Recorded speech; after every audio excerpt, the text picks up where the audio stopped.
did a small group of followers in ancient Jerusalem become the largest religion in the world? From secret underground worship to epic councils that shaped the faith, the history of Christianity is filled with twists, betrayals, and incredible triumphs.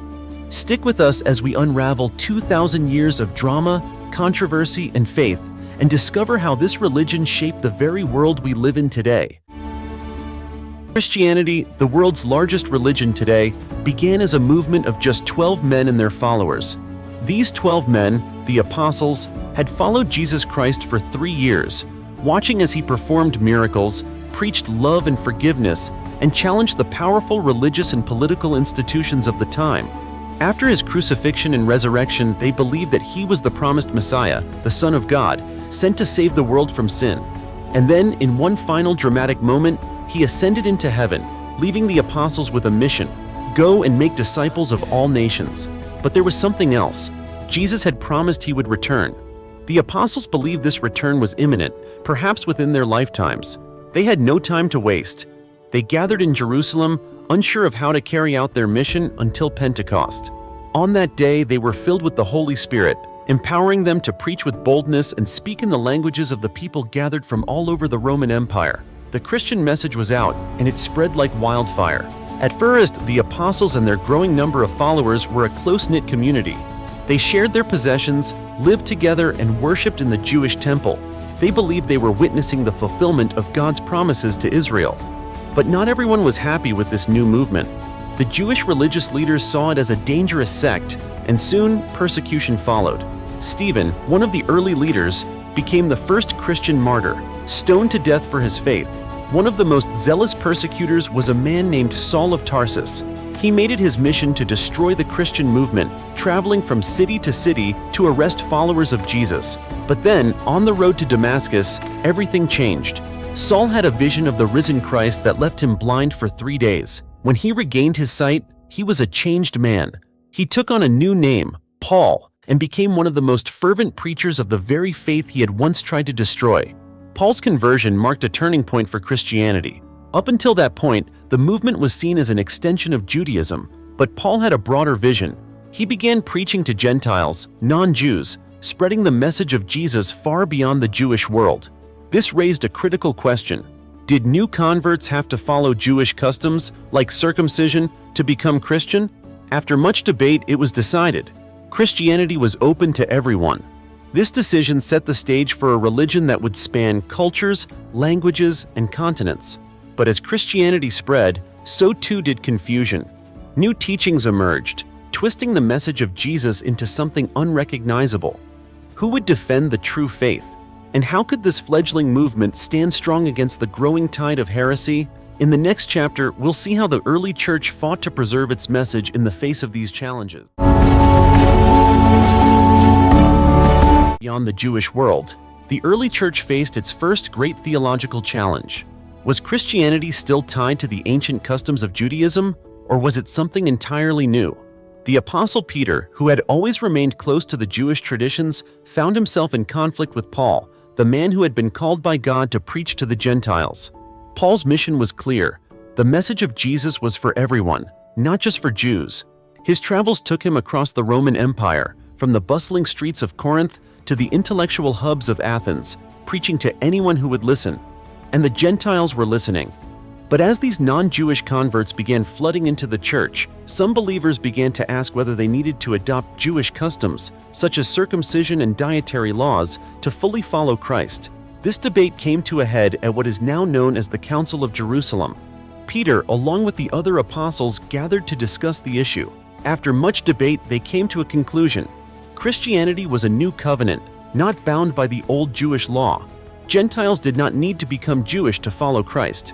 This decision, championed by Paul, opened the door for Christianity to truly become a global religion, free from the constraints of Jewish ritual and tradition. With this new freedom, Paul's mission took off like never before. His letters to the churches he had founded became the foundation for Christian theology. These letters, full of guidance, wisdom, and correction, were passed from city to city, copied and preserved. Little did Paul know that these letters would later become part of what we now call the New Testament. But just as the early church was beginning to find its footing, new challenges arose. strange new teachings began to spread, threatening the unity of the Christian message. One such teaching was Gnosticism, a philosophy that claimed the material world was evil and that salvation could only be achieved through secret knowledge. Then there were the Marcionites, who rejected large parts of the Bible, and the Montanists, who claimed to have new revelations from God that superseded the teachings of the apostles. These early heresies posed a grave threat to the young church, but the successors of the apostles, men like Polycarp and Ignatius, stood firm. Using the letters of the apostles and the teachings of Jesus, they defended the faith against these dangerous new movements. Slowly, the church began to gather and compile these writings into what would eventually become the New Testament, providing a foundation for future generations of believers. But while the church had fought off these early heresies, a new challenge was emerging from the most powerful empire in the world. The Roman Empire itself was beginning to take notice of Christianity, and not in a good way. Persecution was on the horizon, and the church would soon face its greatest trial yet. Join us in the next chapter as we explore the rise of the Roman Empire's role in shaping the Christian faith.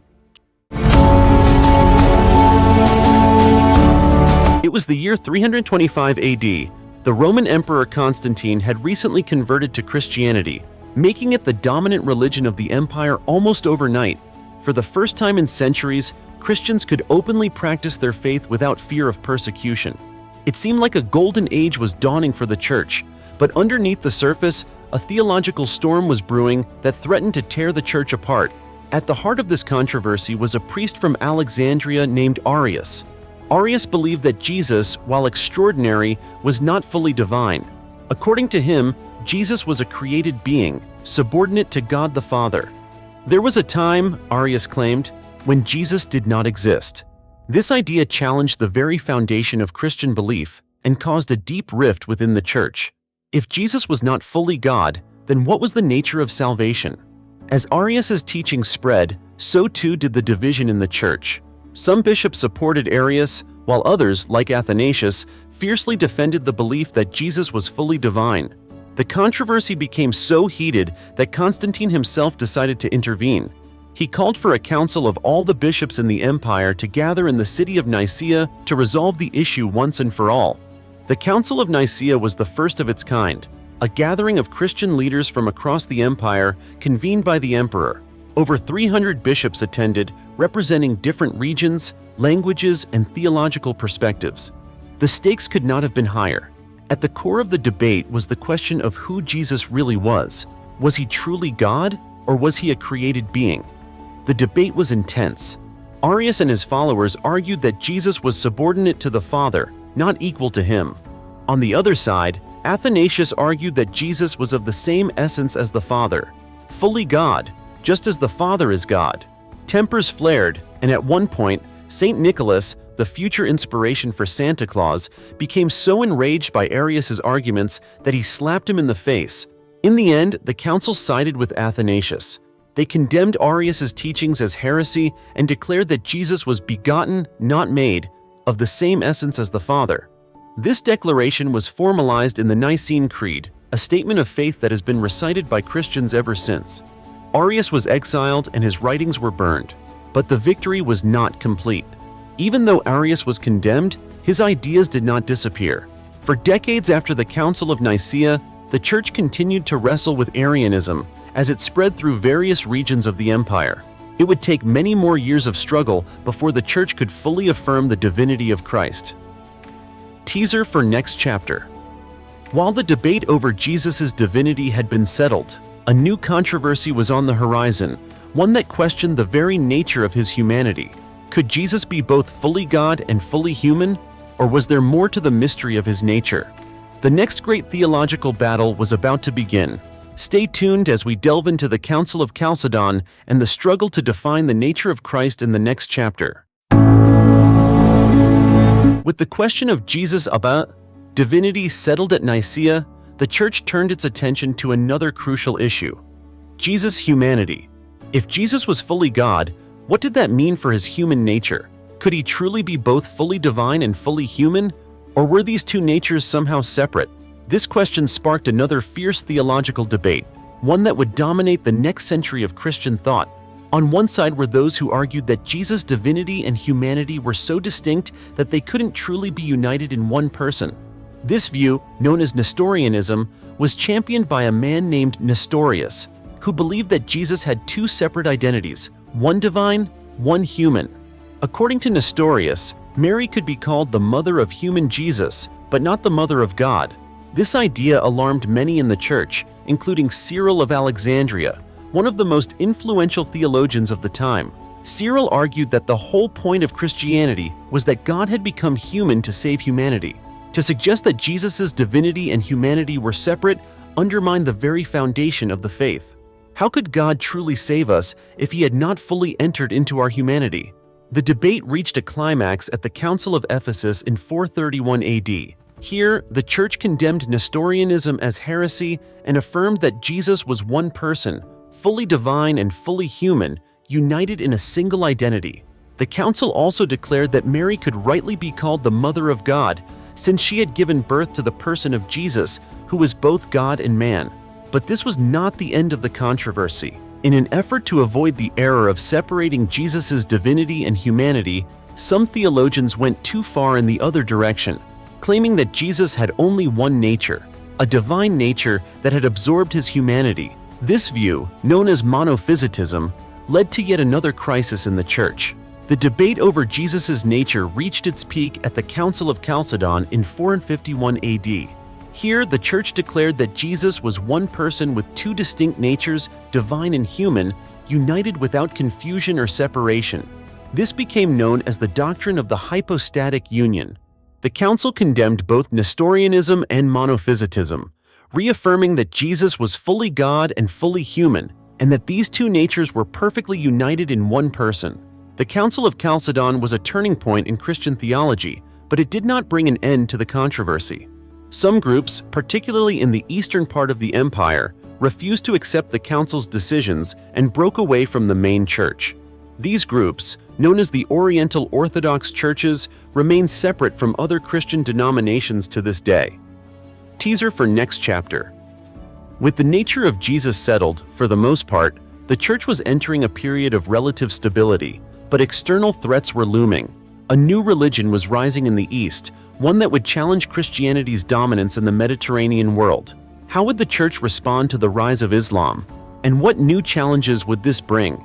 The next chapter will take us into one of the most tumultuous periods in Christian history, the rise of Islam and the dawn of the Crusades.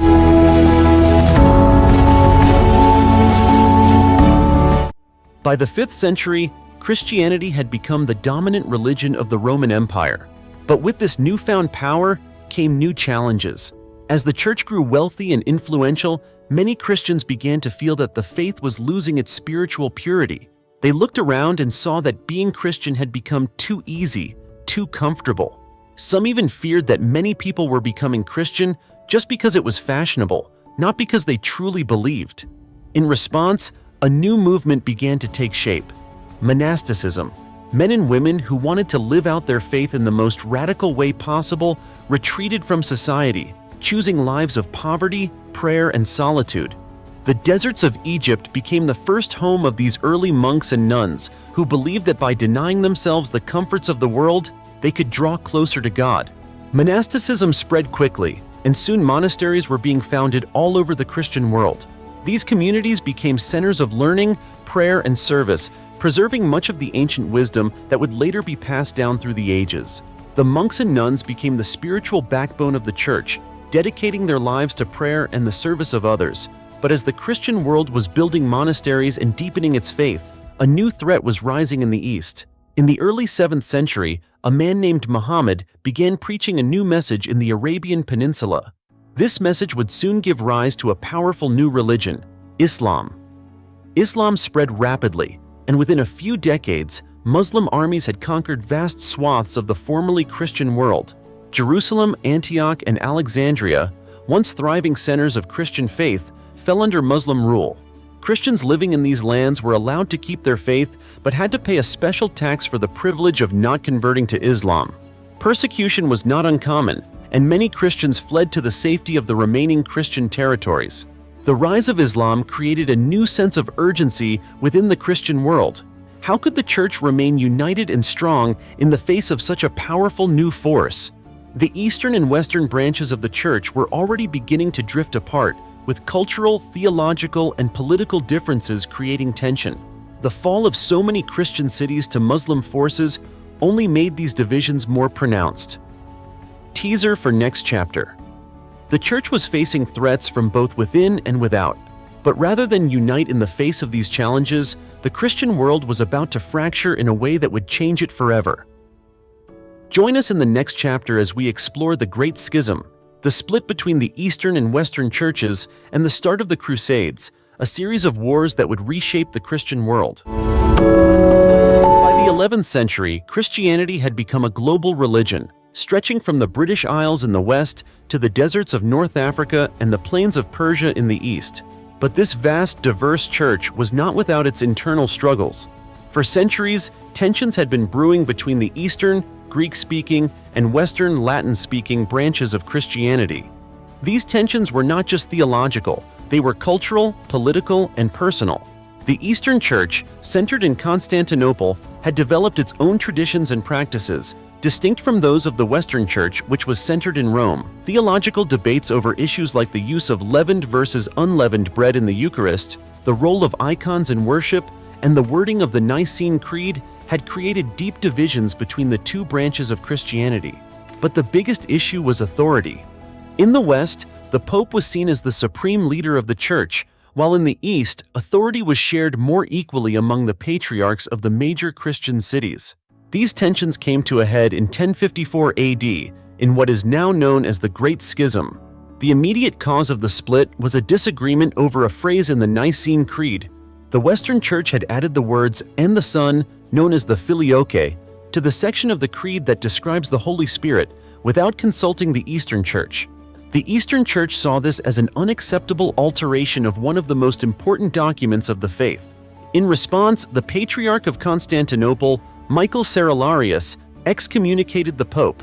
The Pope, in turn, excommunicated the Patriarch. This mutual excommunication marked the official split between the Roman Catholic Church in the West and the Eastern Orthodox Church in the East. What had once been one united church was now two, with both sides claiming to be the true heirs of the Christian faith. The Great Schism was not just a theological dispute, it was a fracture in the Christian world that reflected deep cultural and political divisions. The split between East and West would only deepen in the centuries to come, particularly with the rise of the Crusades and the eventual fall of Constantinople to the Ottoman Turks in 1453. But even as the Christian world was divided, a new movement was beginning to take shape, one that would seek to reclaim the Holy Lands from Muslim control. The Crusades were about to begin. With the Christian world divided, the Church faced an even greater external threat: the rise of Muslim empires. How would the Christian world respond? And what would happen when religious fervor collided with political ambition? In the next chapter, we'll explore the Crusades, a series of holy wars that would leave a lasting legacy on both Christianity and the world. The year was 1095, and the Christian world was in turmoil. The Great Schism had left the Eastern and Western churches divided, and much of the formerly Christian territories in the Middle East and North Africa had been conquered by Muslim armies. Jerusalem, the city where Jesus had lived, died, and risen, was now under Muslim control. For many Christians, this was intolerable. Something had to be done. It was in this context that Pope Urban II made a dramatic appeal to the Christian nobility of Europe. Speaking at the Council of Clermont, he called for a holy war to reclaim Jerusalem and the surrounding Holy Lands from Muslim rule. His speech ignited a firestorm of religious fervor across Europe. Thousands of knights and soldiers took up the cross, vowing to liberate the Holy Lands from Muslim control. Thus began the First Crusade. The Crusades were not just military expeditions, they were spiritual pilgrimages. Those who fought in the Crusades believed that they were doing God's work, and that by reclaiming the Holy Lands, they would earn a special place in heaven. The First Crusade was surprisingly successful. In 1099, after a brutal siege, the Christian forces captured Jerusalem. The victory was celebrated as a miraculous triumph, and the Crusaders established several Christian kingdoms in the Middle East. But the success of the First Crusade was short-lived. Over the next few centuries, a series of crusades were launched, but with increasingly mixed results. The Second and Third Crusades ended in failure, as Muslim forces, led by the brilliant General Saladin, recaptured Jerusalem and pushed back the Crusader states. Despite this, the Crusades continued, driven by a mixture of religious zeal, political ambition, and the desire for wealth and land. The Crusades were not only fought in the Middle East. In Spain and Portugal, Christian armies waged their own Reconquista, slowly reclaiming the Iberian Peninsula from Muslim rule. This effort, which spanned several centuries, culminated in 1492 with the fall of Granada, the last Muslim stronghold in Spain. While the Crusades were often seen as a noble cause by those who participated in them, they left a complicated legacy. The violence and destruction of the Crusades tarnished the reputation of Christianity in the Muslim world, leading to centuries of mistrust and hostility between the two faiths. Moreover, the Crusades deepened the rift between the Eastern and Western churches, particularly after the Fourth Crusade, in which Western Crusaders sacked the Christian city of Constantinople. The Crusades may have failed to reunite Christendom, but they left a lasting legacy that shaped the future of Europe and the Christian world. But as the Crusades wound down, a new intellectual movement was beginning to take root. In the next chapter, we'll explore the rise of scholasticism, the birth of universities, and the clash between faith and reason. Stay tuned as we dive into the medieval world of philosophy and theology. The 14th century was a time of both great beauty and great corruption in the Church. The Black Plague had swept through Europe, killing millions and leaving a population traumatized and searching for answers. The Church, which had always been the center of spiritual and social life, found itself struggling to provide those answers. In the wake of the plague, a cultural movement known as the Renaissance began to take hold. The Renaissance was a time of rebirth in the arts, sciences, and humanism. Artists like Leonardo da Vinci and Michelangelo created some of the most breathtaking works of art the world has ever seen, many of them commissioned by the Church itself. The beauty of Renaissance art and architecture was a testament to the glory of God, and the Church spared no expense in creating these masterpieces. But this artistic flourishing came at a cost. The Church's coffers were running low, and to raise funds, Church leaders began to engage in increasingly corrupt practices. One of the most notorious of these practices was the selling of indulgences. An indulgence was essentially a way to reduce the time a soul spent in purgatory by making a financial contribution to the Church. The more money you gave, the less time your loved ones spent suffering in the afterlife, or so the Church claimed. This blatant corruption led to widespread disillusionment with the Church, particularly in Northern Europe. Many felt that the Church had strayed too far from its spiritual roots and had become more interested in wealth and power than in saving souls.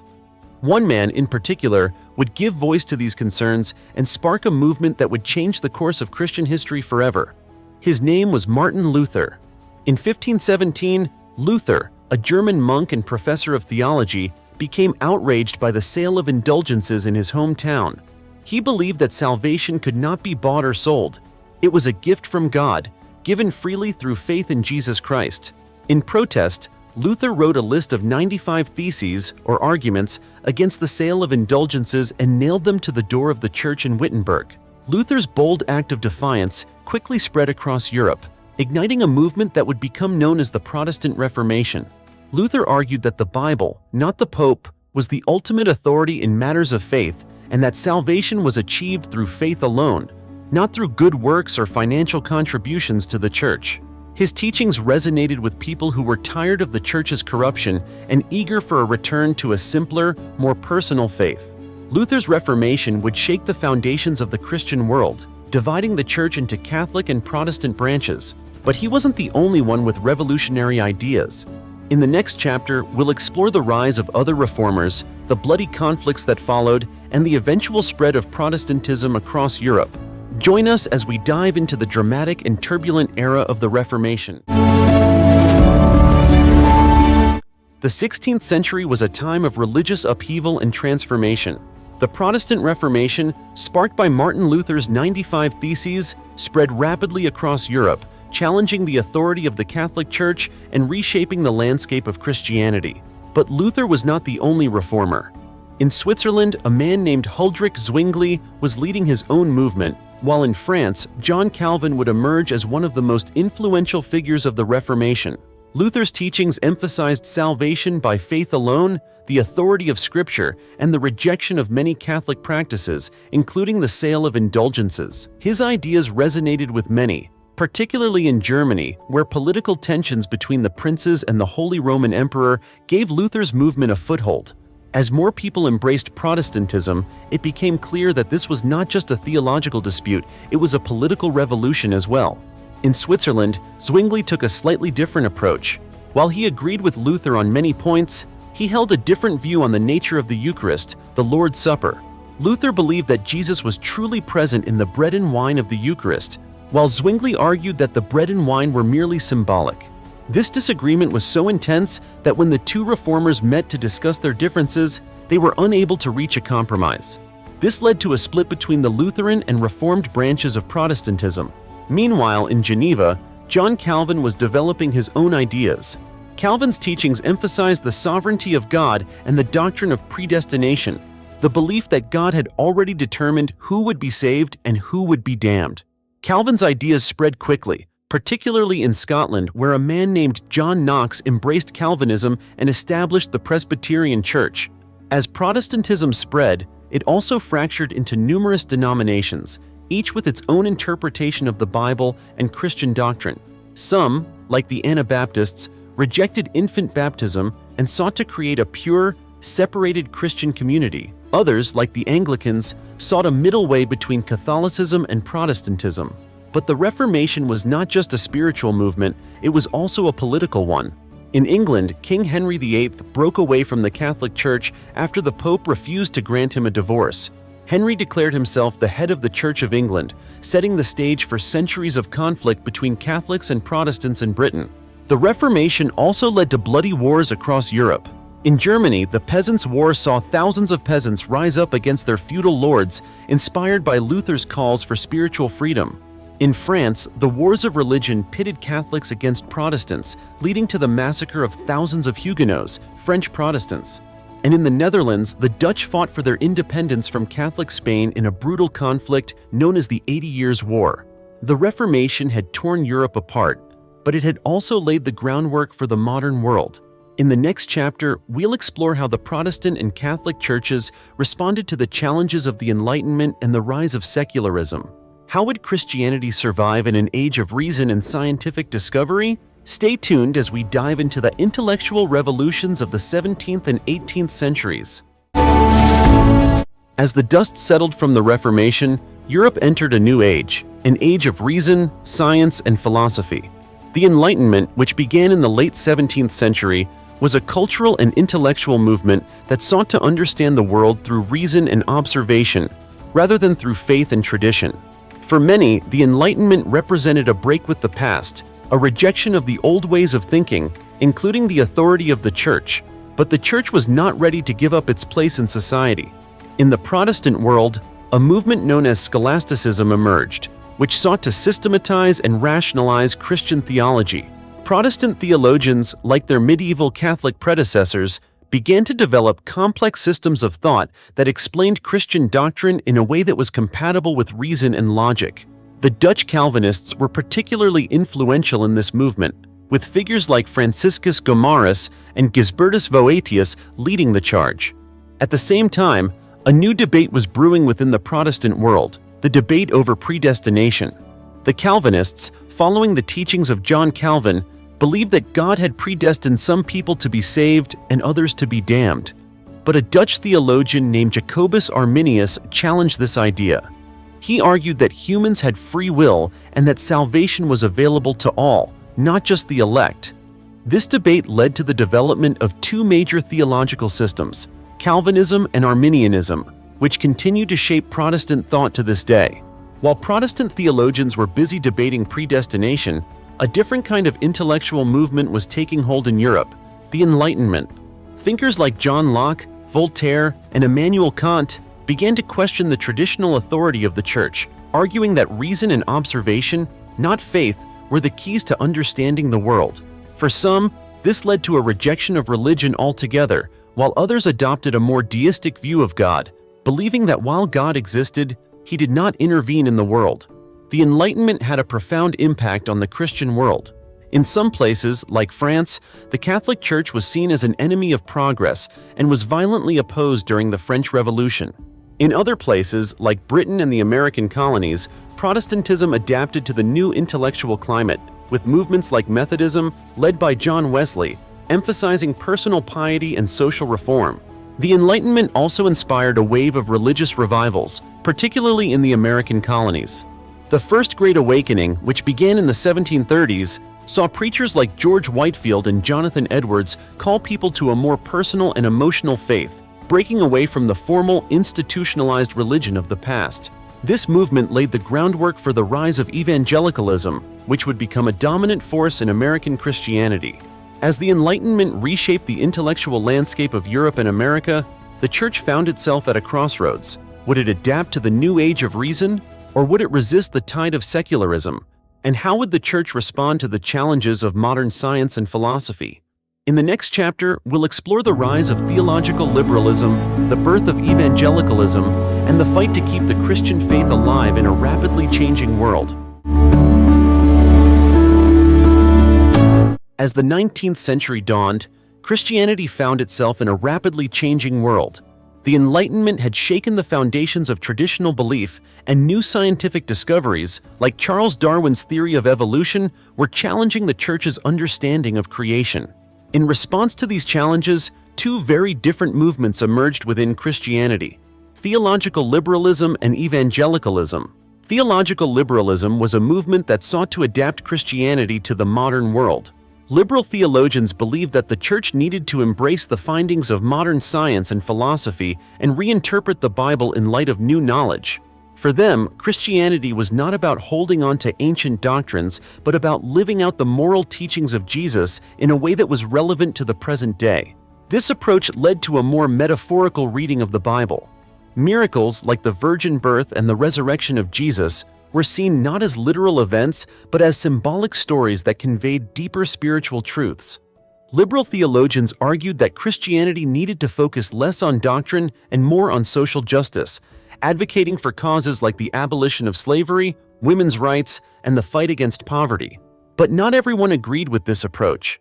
A new movement known as evangelicalism arose in response to theological liberalism.